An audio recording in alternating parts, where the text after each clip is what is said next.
The first European Union president to visit Australia in more than a decade. In this turbulent world, good friends have to stand by each other and to get closer. Channeling 17th century British political philosopher Thomas Hobbes's bleak warnings of a war of all against all. The world we live in is brutal, harsh, and unforgiving. It feels upside down. What we knew as certainties are in question. The comfort blanket of yesterday is ripped away. Ursula von der Leyen, also the first foreign female leader to address the Parliament, warning Australians they face a new world in which dependencies can be weaponised, increasingly by nations regarded as traditional friends. A world where great powers are using tariffs as a leverage and supply chains as vulnerabilities to be exploited. Whether it's America's fickle president or China throwing its weight around, the realities of lopsided partnerships have put a premium on agreements such as today's historic EU-Australia trade deal. Trust matters more than transactions. It is a story of building strength at home and diversifying abroad through a reliable network of agreements that we respect and uphold. I think this agreement sent a message as well to the world that it is possible to stick to the rules. Behind today's rhetoric, the signing of a trade agreement with the EU's 450 million consumers. The benefits, according to the government, include an 8-fold increase in Australian beef exports, new mobility rules for Australian professionals who want to move to Europe, and a loosening of Australia's luxury car tax threshold for electric vehicle imports. This agreement is worth $10 billion to the Australian economy on an annual basis. More than 8 years in the making, and given fresh impetus by Donald Trump's trade wars, the deal has not won over the coalition, which is angry the government accepted tight quota limits on beef exporters. Now, we as a country have traditionally always held out for a proper free trade deal. We have refused deals that were subpar. But for Europe, the benefits include improved access to Australian critical minerals. Nowhere is the need for collective resilience more evident than in critical raw materials. And this is why I'm very happy that today we agreed to step up our cooperation. With the air of a super teal, Ursula von der Leyen's speech found a mostly appreciative audience across much of the Parliament. She applauded Australia's shift away from fossil fuel energy. The more you build homegrown energy, the sooner you get independent, and thus can shield yourself from energy price shocks. And praised the world-leading social media ban. It is we, parents, who must raise our children, and not predatory, addictive algorithms. Even if she did strike one off note. And I'm also looking forward to sampling a pavlova. Or do I have to wait to visit New Zealand to try that delicacy?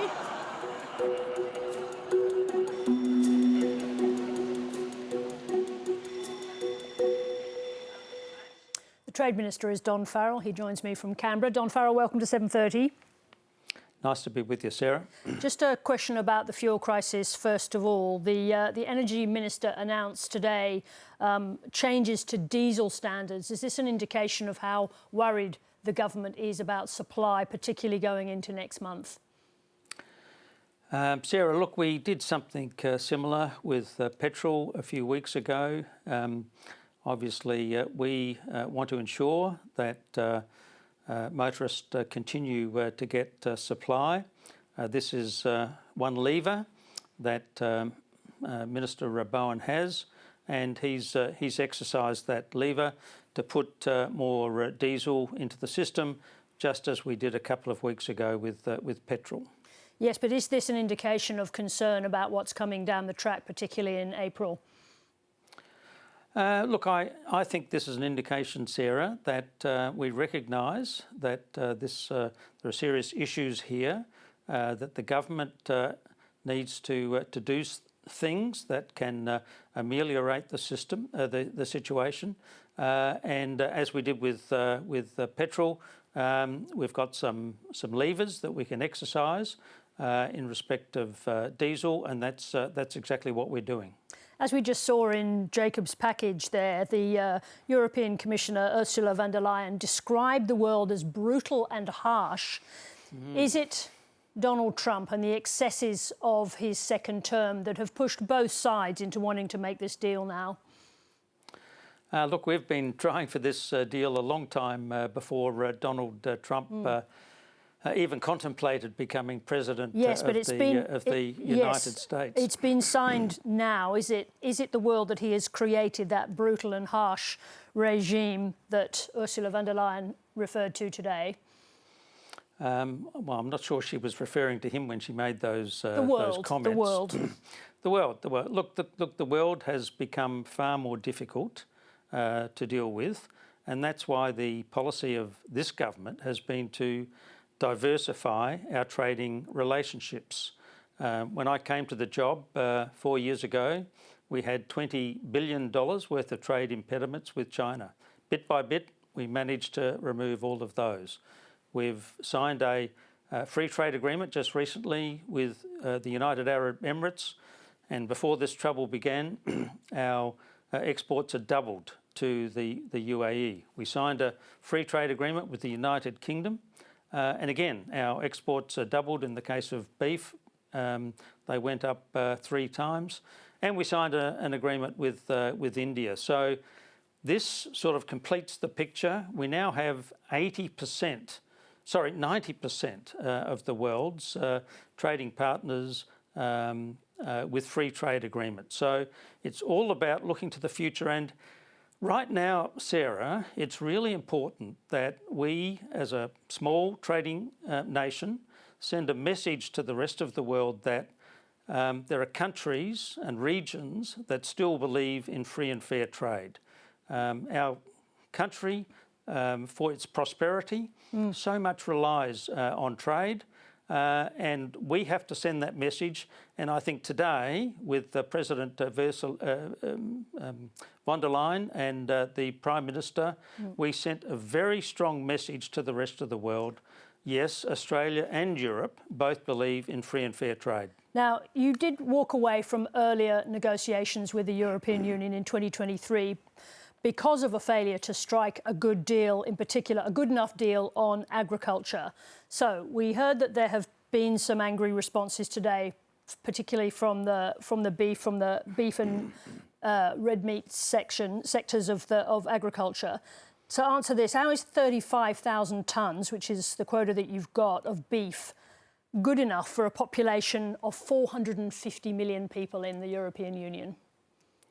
So the undertaking I gave to the beef industry and, in fact, to the rest of agriculture, that we would get a better offer than had previously been offered to us the last time we met, that the conditions associated, particularly with beef, would be reduced so that we could meet all of the requirements to get that 35,000 tonnes delivered into Europe. And finally, and I think most importantly, that we get a second crack at the tonnages.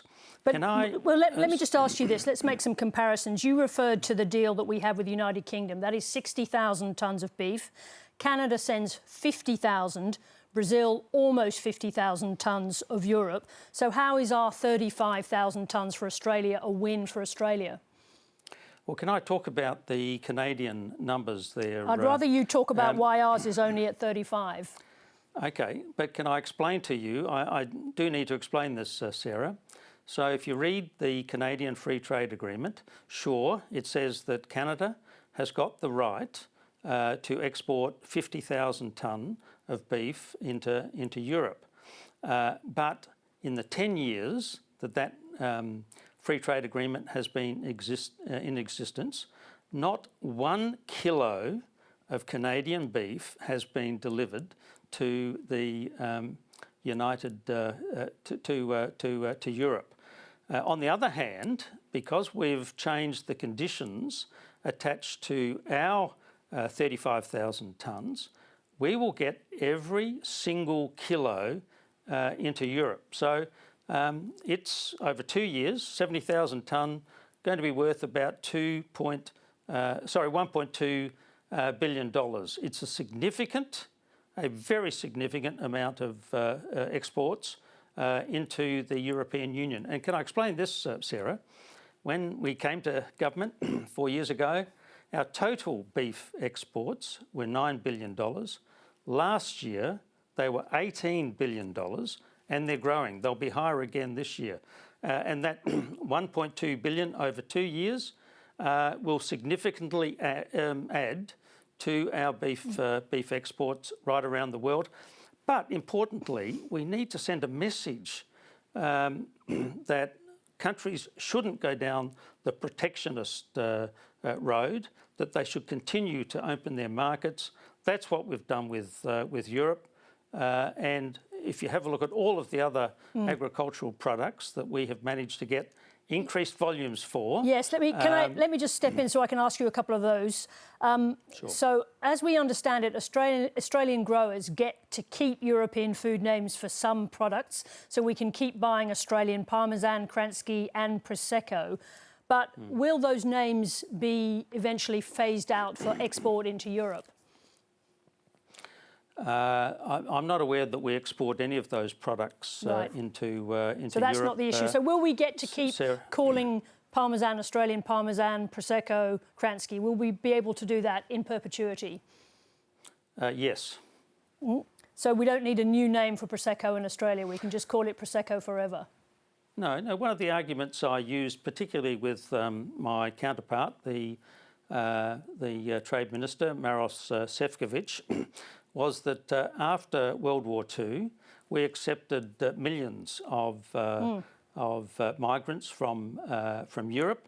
They brought themselves, they brought their family, they brought their culture, but more importantly, they brought their food. And for them, the connection to, say, Parmesan, if you're of Italian heritage, is not just an economic connection, it's a cultural connection.